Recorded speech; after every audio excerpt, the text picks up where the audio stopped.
Nthawi ya Nkhani kuchokera kuno ku MBC ndipo Madzulo muli ndi Rese zamawa ndi mzanga Yusavita wilima kumapoyamba nayi mitu ya Nkhanizi.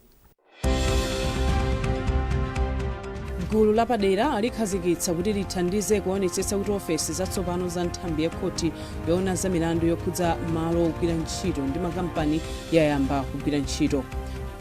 Bungwe loona za misewu la dziko la Namibia layamikira dongosolo la ntchito zotolera ndalama pa msewu la tollgate la dziko lino. Mvula ya matalala yaononga mbewu za alimi a dera la kumpoto m'boma la Lilongwe zomwe ndikuphatikizapo fodya komanso chimanga.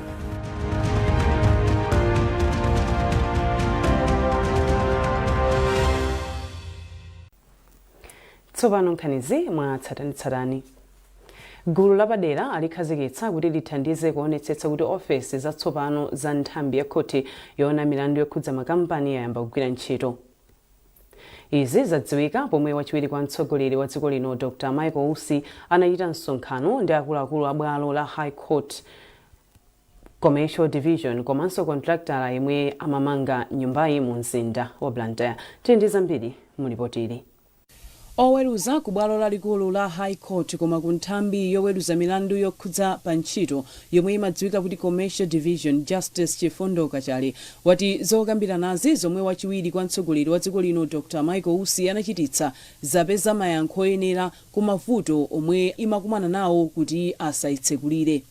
Justice Kachale ati mwa zina zomwe msonkhano agwirizana ndi kuthana nazo ndi nkhani yokhudza kulipira ndalama zomwe zatsala kwa contractala.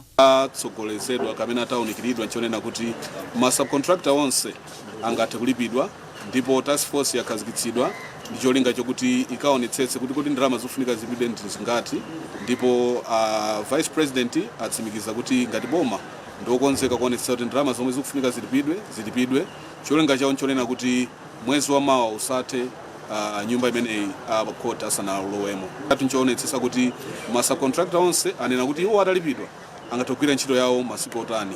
Pali ena akufunika apange install CCTV equipment, pali ena akufunika apange install court recording equipment, pali ena angofunika amalizitse ntchito ziwiri zitatu zokhudzana ndi pa reception. Onsewo anena kuti iwo atalipidwa ndalama zawo. Amene akufuna nthawi yambiri ndi amene aona kuti mina angafuna 3 weeks for the equipment ina ndiyofunika kuti achite kuyitanitsa kunja. Koma onse akuoneka kuti ntchito angathe kugwira in less than 3 weeks kapena mwezi umodzi. Ndiye vice president aonena kuti tionetsetse kuti ngati pali zofunika ndalama iliyonse atifotokozere ndalama yofunika ndi ngati anthu alipidwe ndipo ntchito iyithe kuti mwezi wa mawa ukamata ife ngati Commercial Division tikhandi malo ogwira ntchito. Justice Kachale anaonjezeranso kuti malinga ndi zomwe agwirizana ntchito zomwe zatsala mnyumba yatsopanoyi zikuyembekezeka kutha pakatha mwezi umodzi. Izi zikuyembekezeka kupititsa patsogolo ntchito za makhoti a nthambiyi omwe amagwira ntchito yofunika kwambiri pa zachilungamo. Padakali pano nthambiyi ili ndi milandu yopitirira 1000 yomwe akuyenera kuthana nayo. Kugwira ntchito kwa malo amene akatanthauza kuti pali milandu yambiri yosachepera mwina mafailo 1200 amene ife ngati Commercial Court nawo amene anthu okuti akufuna milandu yawo iyende sitingathe kuwathandiza ife ngati majaji tipo majaji atatu pakali pano Commercial Division Blantyre tonse ndi okonzeka kugwira ntchito koma tilibe maofesi tilibe makoti munthu court sumagwira ntchito wekha umafunika kukhala ndi court reporter umafunika kukhala ndi court clerk umakhala ndi ma research assistant ndi anthu onsewo ndofunika kuti mukhale malo amodzi ndikuti ngati anthu simutha kukomana malo amodzi ndizosatheka kuti ntchito igwirike ndikuti ifeyo tili nchiyembekezo kuti ntchito ikatheka tikhala ndi mwayi okapitiriza kutumikira Malawi. Zokambirana zomwe zachitikazi ndi kutsatira ulendo wa wachiwiri kwa mtsogoleri wa dziko lino Dr. Michael Usi ku nthambi lachisanu lapitali komwe anaonetsa kusakondwa komanso kukhumudwa chifukwa chakuchedwa kutsiriza zinthu zochepa zomwe zatsala monga magetsi kuti nyumbayi iyambe kugwira ntchito. Rese zamawa MBC Blantyre. Nduna ya zofalitsa nkhani a Moses Kunkuyo ati mpofunika kuti atola nkhani azitha kupeza nawo mwayi wa ngongole ku mabungwe monga anife ndi kuyambitsa bizinesi osati kumangodalira ndalama za malipiro omwe amalandira. Akunkuyo ayankhula izi ku Blantyre pomwe amatsegulira zokambirana zomwe bungwe la nife linakonzera atola nkhani a mchigawo chakumwera. Akunkuyo akufotokoza. Nkhani ngati za NIF zimene tikukhulupirira kubomako ndi zimene zikhonza kusintha chuma cha dziko lino pamene anthu akupeza ngongole zokuti akapange mabizinesi enanso akhoza kupanga ulimi ndoti ulimi wathu ukhoza kusintha nkhani za chuma zikhonza kusintha koma ndangati amene akumvetsetsa mmene NIF ikugwirira ntchito zake kuti anthu amvetsetse timasowekera kuti olemba ndi kulutsa nkhani akhoza kuthandizira gawo limenelo lero timakumana nawo olemba ndi kulutsa nkhani kuti choyamba iwonso amvetsetse kuti kodi NIF ikupanga chani ili ndi maproduct anji zimayenda bwanji ndondomeko zake potero inunso kapena nawonso akafotokozera dziko la Malawi kuti anthu akhoza kumvetsetsa. Chachiwiri timati ngakhale iwo amene amalemba ndi kulutsa nkhani amatha kulemba lero chinkhani chabwino kwambiri chokhudza nkhani za ulimi kulangiza anthu kuti ulimi mupange motani mudzale ziti kuti mudzale nthawi yanji koma iwo amene alemba aja ngopeza kuti nkhale kamunda alibe.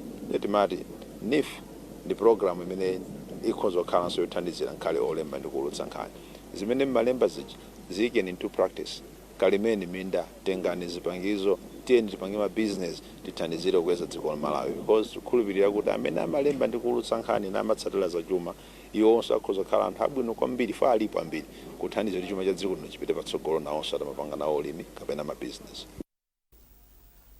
Ndipo mawu ake mkulu wa bungwe la atola nkhani mchigawo chakumwera a Ronald Amosi ayamikira bungwe la NIF chifukwa chokonza mkumanowu.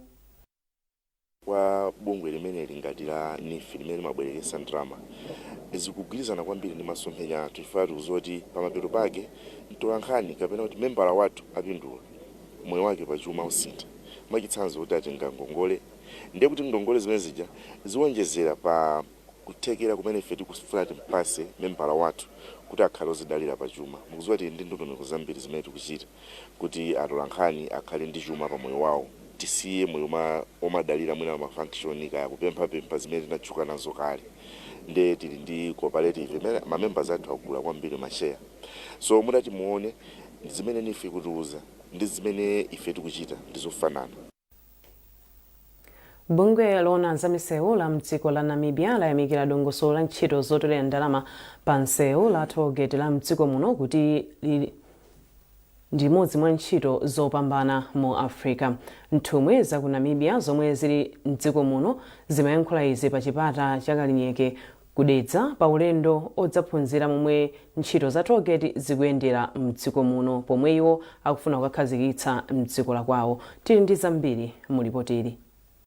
Wachiwiri kwa wapampando wa bodi ya bungwe lona za misewu ku Namibia Isdo Angula anayamikira ntchito zakayendetsedwe ka matollgate ponena kuti Malawi ndi limodzi mwa mayiko omwe ali ndi ndondomeko yapamwamba kwambiri pa ntchito yoyendetsa zipata zotere. Angula wati ulendowu wapindulira kwambiri dziko la Namibia pomwe nalo likulingalira zoyambitsa ntchito za tollgate kwawo. Iye wati ndikofunika kuti mayiko a mu Africa adzigawana nzeru pakachitidwe ka zinthu kuti atukuke ndipo wati apitirira kufunsa upangiri ku dziko la Malawi. Wapampando wa bodi ya bungwe lona za misewu mdziko muno a Matthews Nkhani wati ulendo wa nthumwi za mdziko la Namibiawu ndi chitsimikizo kuti dziko lino likuchita bwino pa ntchitoyi zomwe ati zalimbikitsa bungweli. Nkhani ati ntchito yofuna kuwonjezera zipata zina ili mchimake ndipo iyamba akamaliza ndondomeko zonse zomwe akuyenera kutsatira.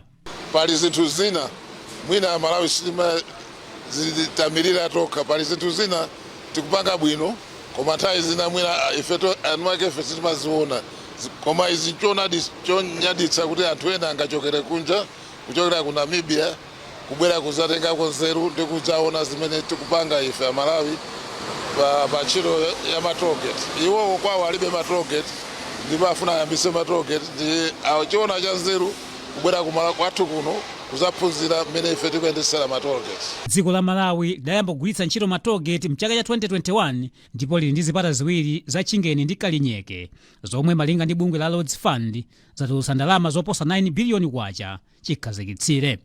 Foster Maulidi, MBC, Dedza. Bungwe lona za ulumali mdziko muno la Malawi Council for Disability Affairs Makoda lakhazikitsa buku lomwe likufotokozera bwino lamulo lomwe limapereka ufulu osiyanasiyana kwa anthu aulumali mdziko muno. Mkulu wa bungwe la Makoda a George Chiusiwa ati bukuli lomwe atanthauzira mophweka zomwe malamulo akunena lili ndi kuthekera kubweretsa chiyembekezo komanso kuteteza anthu pa maufulu awo mdziko muno. Tili ndi zambiri mu ripoti ili. bungwe la Malawi Council for Disability Affairs Makoda lakhazikitsa buku lomwe likufotokozera lamulo lonena za ulumali osiyanasiyana mdziko muno pofuna kupititsa patsogolo komanso kumvetsa ufulu wa anthu omwe ali ndi ulumali osiyanasiyana.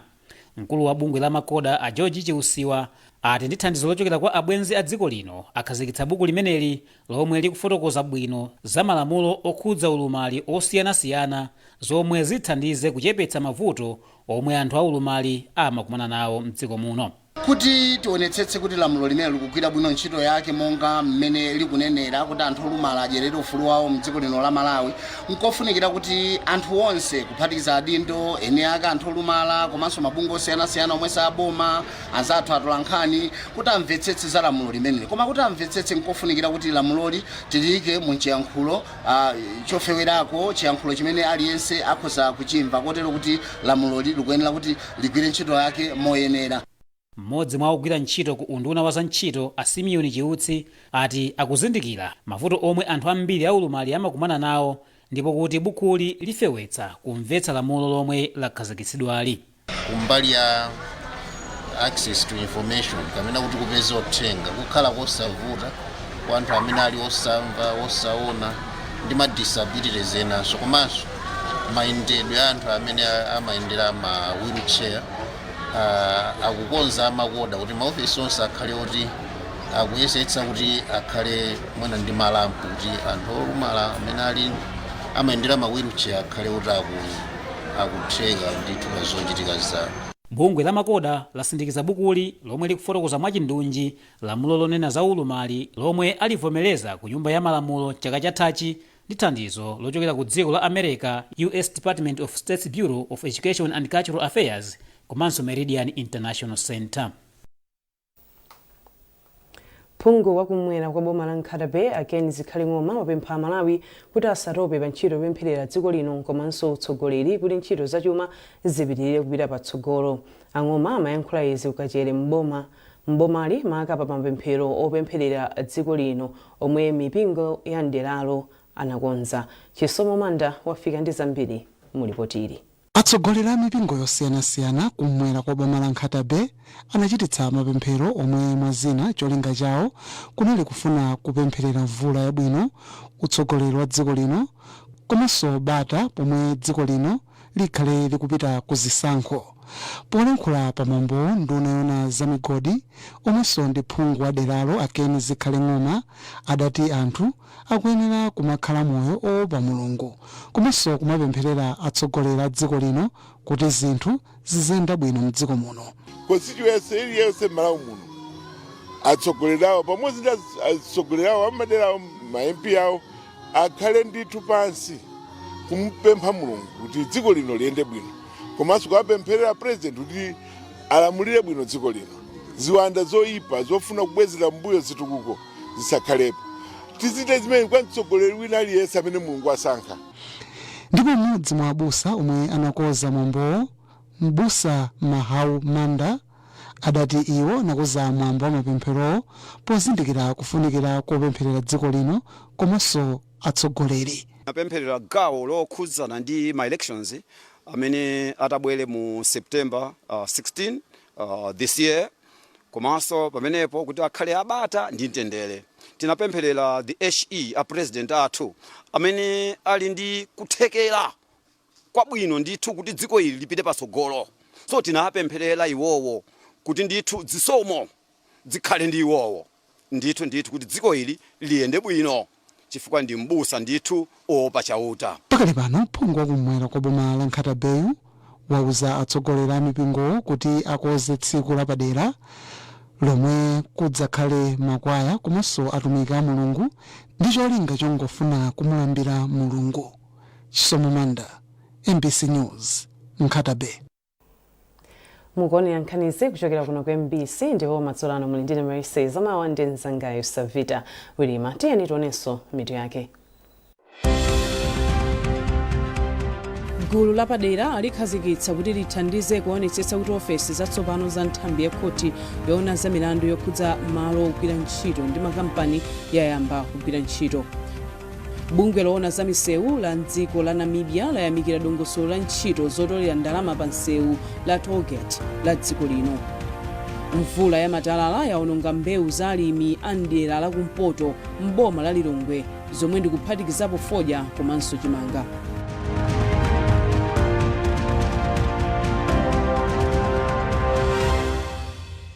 Abalaini kumajere kuno ngati simnabwereko muponyana zinthu za nkhani.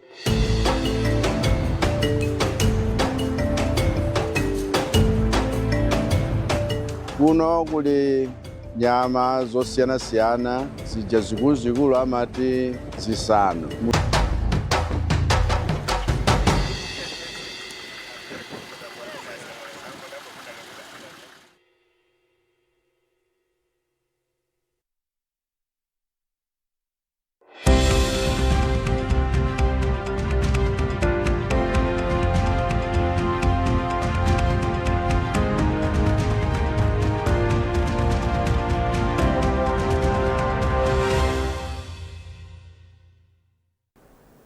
Takulandirani mu gawo lachiwiri la nkhani zathu. Konsolo ya mzinda wa Lilongwe izipulumutsa 15 miliyoni kwacha pa mwezi kutsatira kupeza galimoto yokunkhira zinyalala ku ndaya ya ndalama zokwana 699 miliyoni kwacha. Unduna ona za maboma ang'ono woyamikira konsoloyi kamba kaize zomwe ati zilimbikitsa ntchito za ukhondo mu mzindawu. Tili ndi zambiri mu ripoti ili la Yamikani maka tiyamike kamanga koma akuwerenga ndi Emmanuel Chikonso. Wachiwiri kwa nduna ya maboma ang'ono a Joyce Chitsulo alimbikitsa konsoloyi kuti igwiritse bwino ntchito galimoto ya mtengo wapamwambayi kuti ikhale zaka zambiri kugwira ntchito. Achitsulo apemphanso konsoloyi kuti ilingalire zopeza makampani omwe adzigwira nawo ntchito pa zinyalala zomwe zimatayidwa kumtaya pokonzera katundu yemwe angamagwiritsidwe ntchito zina. Iwo anafotokozanso kuti unduna wawo ndi odzipereka kugwira ntchito poonekera masomphenya Malawi 2063 omwe amalimbikitsa kuti mizinda idzikhala ya ukhondo komanso yotetezeka. Mene mukuonera pano nthawi ya mvula koma siku libwino tithokoze mene tanena kuti abweretsa ichi mwina adzikankhakanka komano ganizo limene ananena lomwe ali nalo asite kuti apeza kale malo kuti ausamutsenta upite kumeneko ifeyo ngati unduna tionetsetsa kuti tiyathandizire kuti zichitike mwachangu chifukwa mene mukuonera kunoko sikwabwino ndithu kuli tiyana ting'ono timenenso tikumakhala kuntaya kuno zimenenso zikuyika chiopsezo kwambiri pa umoyo wawo komano ndikupewa kuti ndi malo amene akunenera muja amene apezawo atati akonza bwino mwina awayika chotchingira zithandiza kuti management iso ya zinyalala ngakhale kumeneko. Mfumu ya mzinda wa Lilongwe a Esther Sagawa atsindika kuti konsolo ya mzindawu iyika ndondomeko ya momwe galimoto lokankha zinyalala kumtayayi adzigwiritsira ntchito ndi cholinga choti ikhale ikugwira ntchito kwa zaka zochuluka. Iwo anathokoza bungwe la Development Fund for Local Authorities DFLA kamba kathandizo la ngongole yomwe anagulira galimotoli. Asagawa anafotokozanso kuti konsolo ya Lilongwe ili ndi chikonzero chosamutsa mtaya wa ku area 38 kukawuyika kufupi ndi college ya Nalikule posachedwapa. Koma paka nali pano patisanasamuke tikuyenera kuti tionetsetse kunena zoti anthu amene ali kunokobe ali safe ndi zinyalala zimene zili kunoko tizike malo oyenerera kutsogolo kuno ngokhala kuti ndi malo amene tizingopangira kusota kuti zinyalala kuti chinyalala chipange nacho chani chinyalala chipange nacho chani pali ma organizations osiyana-siyana amene mwina tikugwira nawo ntchito enanso tikhala tikugwira nawo ntchito kuwabweretsa pafupi tigwire nawo ntchito ndi cholinga chokuti zinyalala zimene zili kunoko zisangokhala koma mwina tizipange tizisandutse kuti zikhale chinthu chimene chingatithandizire ife ngati manyuwa komanso ma products ena ndi ena. Konsolo ya mu mzinda wa Lilongwe yakhala ilibe galimoto lokankhira zinyalala kumtaya kuchokera mchaka cha 1995 chionongekereni galimoto la mtunduwu. Mvula ya matalala yaononga mbewu za alimi a mdera la kumpoto m'boma la Lilongwe zomwe ndikuphatikizapo fodya komanso chimanga. Phungu wa derali yemwenso ndi nduna ya zachitetezo mayi Monica achang'ana muno poyankhula atayendera mbewuzi anati mbewu zambiri zaonongeka kotero kuti alimi akuyenera kudzalanso. Phunguyo pamodzi ndi mkulu wona zofalitsa nkhani ku chipani cha Malawi Congress kuchokera mdziko la South Africa anakayendera pafupifupi madera onse amene akhudzidwa kuti aone mmene zinthu zilili. Achang'ana muno akufotokoza. Izi zinthu nzomvetsa chisoni ndipo ndizoopsa chifukwa monga mmene muonera muzikuonetsa ndithu nena kuti munomu munali mbewu zooneka bwino alimi akuno anayesetsa ataona kuti vula yavuta chifukwa tinene chilungamo chake chinochi vula sinambe bwino ndi anayesetsa ambiri amathirira foja wawoyu chifukwa chake anapezeka kunena kuti wakula mwansanga chifukwa adayamba nkuthirira ndi anapanga invest zinthu zambiri kuthirirako ndi kuti anatulutsa ndalama zosiyana-siyana fertilizer amene anathira m'munda muno komanso kuti alime leba imene anapereka kwa anthu amene amagwira ntchito alimi anayesetsa kuti ayike mu zinthu zawo zambiri koma kuti tsopano lero ndikhozaona kuti chonchi minda yasakazika ndi matalala amene anabwera dzulowa ndi chinthu chomvetsa chisoni kwambiri. Apa pato nkhani yayikulu yoti tikambirane ndi mabungwe kumene chifukwa kuno kuli alimi alimberi fee, kuli alimi a JTI, kuli alimi ena amene analenga ngongole ngakhale ya nifi ndeni zimene zachitikazi simulimi koma ndi kusintha kwa nyengo kumene kwapangitsa kunena kuti izi zichitike.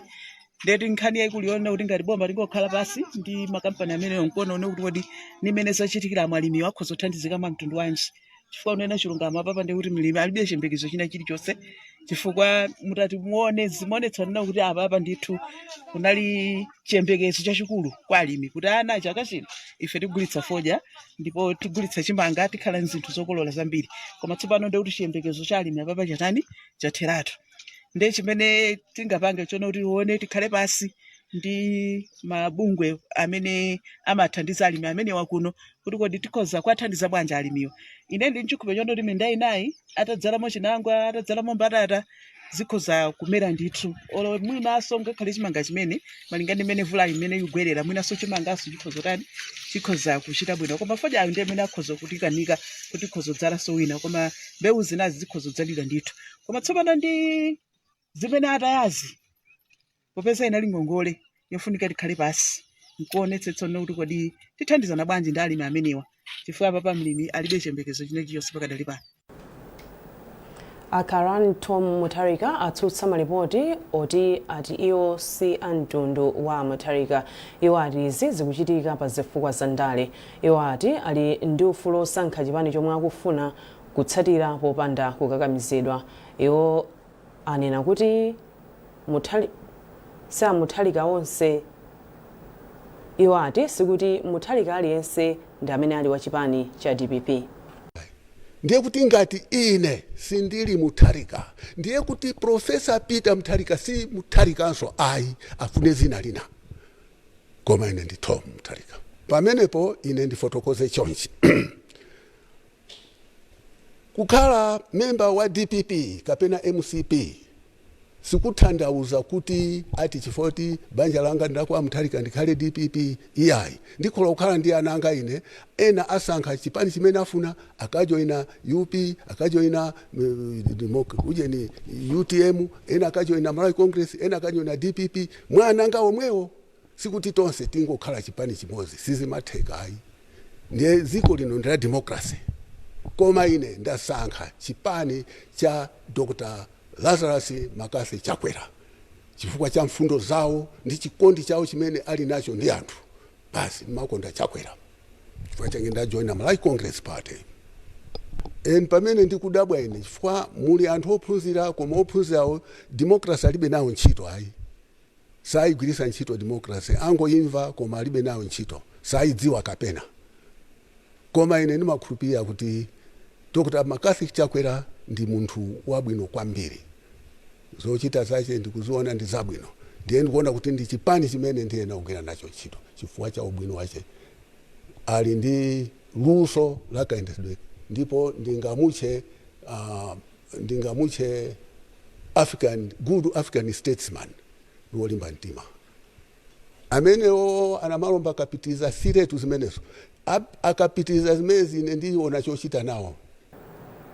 Ndipo munkhani za masewero timu ya Maite Mukulu Wanderers yasainirana mgwirizano ndi kampani ya 888 kukhala wothandizira pa zovala za timu iyi. Mwambo osainirana mgwirizanowu unachitikira ku Golden Peacock Hotel mu mzinda wa Blantyre. Amin Musa ali ndi ripoti. Mgwirizanowu ndi wa chaka chimodzi ndipo ndi wa ndalama zokwana 100 million kwacha. Matimu onse anayi a Wanderers omwe ndi kuphatikizapo ya asungwana adzivala zovala za makaka a kampani iyi mu sizoni ya chaka chino. Mkulu wa kampani ya 888 kuno ku Malawi Clement Phiri akuti pali mwayi okuti mgwirizanowu utha kupitirira chaka chino ngati mfundo za mgwirizanowu zingayende bwino season yoyambayi. Tikutenga all the technical kits amene Wanderers zizigwiritsa ntchito kuyambira a first team, reserve, the ladies team, even the youth teams. Zonse zili mu mgwirizano and tili ndi ndondomeko imene takhazikitsa kuti imene ipangise kuti mgwirizano upite patsogolo.